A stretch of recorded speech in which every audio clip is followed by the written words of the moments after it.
So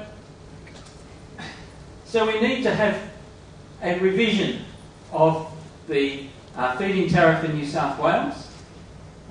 We need to have it extended for small-scale systems, extended not only to small-scale wind, but there's some parts of New South Wales, like Belgium, that have excellent micro hydroelectric potential, water flowing off the hills.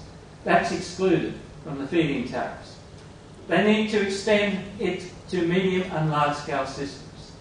And, I mean, it's doable, and we can see the benefits if we look at what's happening in Europe, look at what's happening in a number of US states.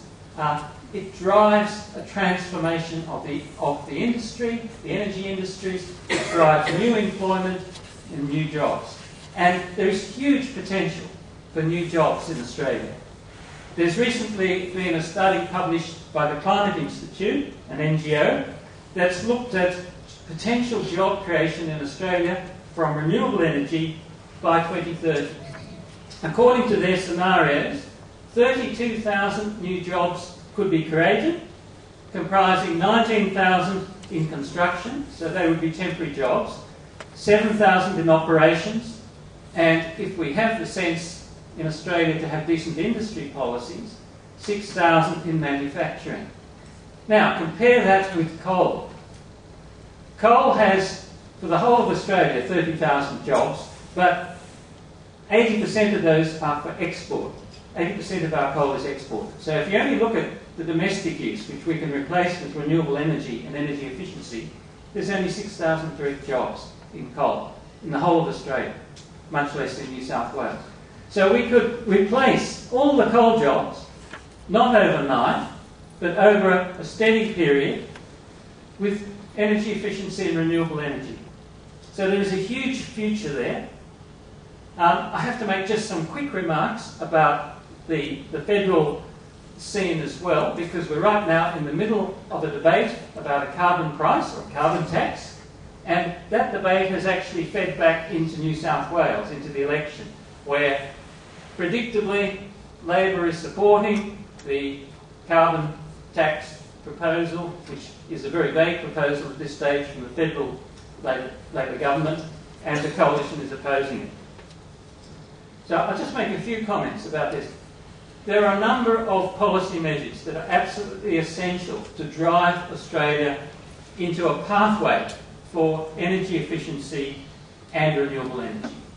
And one of these policies is a price on carbon. And that price on carbon is essential for a number of reasons. One reason is that immediately it comes in, it will stop any investment in new, dirty coal-fired power stations. Like that, bang. And it will stop major refurbishments of these stations, which are going on right now in New South Wales. All the 660 megawatt units, turbo generators, are being replaced, upgraded to 750 megawatts. It's all been happening by stealth. In fact, it's pretty well finished by now. Almost nobody's commented on it. So that would all be stopped, provided state governments don't give protection to the coal industry and coal-fired generation to allow them to avoid paying the carbon price. So it'll stop investment in dirty coal. It will give a message to the community consistent with other policies and exhortations to cut greenhouse gas emissions. It's no use telling people to cut emissions if it is so jolly cheap to emit. You have to back it up with a pricing policy. And that pricing policy doesn't have to be seen as a great big new tax. I would argue it should be seen as a way of compensating for the environmental and health and social damage done by burning coal. The costs of that damage are not at present included in the price of energy that we pay from fossil fuels. We should feel that price. We should pay more for a kilowatt hour of electricity. But as David has indicated, there's a huge potential for reducing the number of kilowatt hours that we actually use, as I found in my own home, so that our energy bills do not have to go up.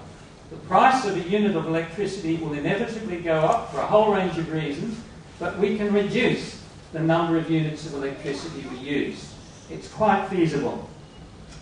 And of course, a carbon price raises revenue that can be fed back to people. So when you hear the statement, it's a great big tax, everyone's going to be slugged, the people who say that are omitting to inform you that in fact all that money is going to be fed back one way or the other to help people to make that transition. And there are some hints that will be fed back in a way that low-income earners will benefit more from that feedback process, and it will feed back to help the transition. So a carbon price is necessary.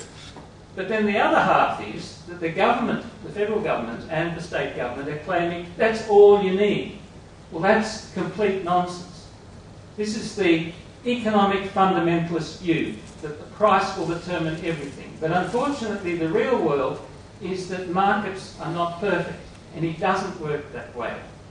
If we only have a carbon price, what's going to happen is it'll start off low, and eventually coal will be stopped, or well, new coal will be stopped and replaced with gas. Now, gas is less polluting than coal, but it is not a renewable energy future. So what we need is to continue and expand the existing policies, which are very weak in New South Wales and in Australia, to drive small-scale and large-scale renewable energy to replace coal. Gas has a role, but it should be a limited role, because that's not where we go. A carbon price alone will not get energy efficiency up, because already most energy efficiency measures that we can do in our homes and in factories are highly cost effective. The reason they're not done is that because of market failure. For example, if you rent a house as a tenant, it's not in your interest to make the house more energy efficient because the landlord benefits. And if you're a landlord, it's not in your interest to make the house more energy efficient because the tenant pays the energy bills. And there's a whole range of barriers. So a carbon price will not significantly help energy efficiency. It will not get us the new electricity transmission lines that we need to bring renewable energy from the places where there is wind and sun into our cities. It won't pay for that infrastructure.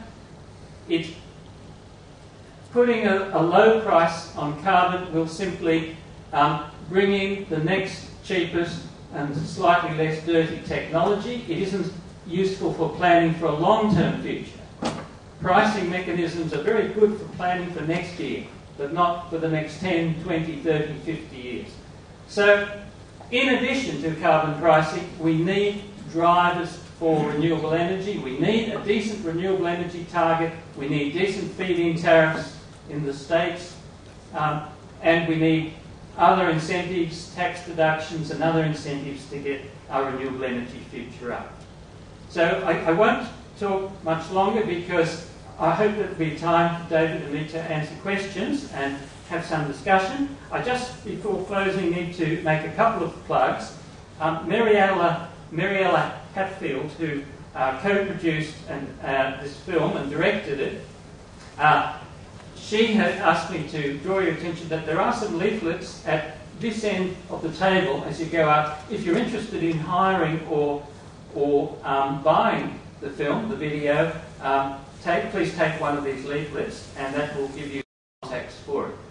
Also, forgive me, I'll just put in a little plug for my book. A lot of what I have to say is in my latest book, Climate Action, and I think there's about 3 copies left at a discount price on the table, which we can negotiate about when you go out. So look, there is a way forward, and as David has said, some of us have the vision, and we need to seize that vision, be inspired by what's happening in Europe and also in California and in Spain, and move to create a better world and a better New South Wales in the future. Thanks very much.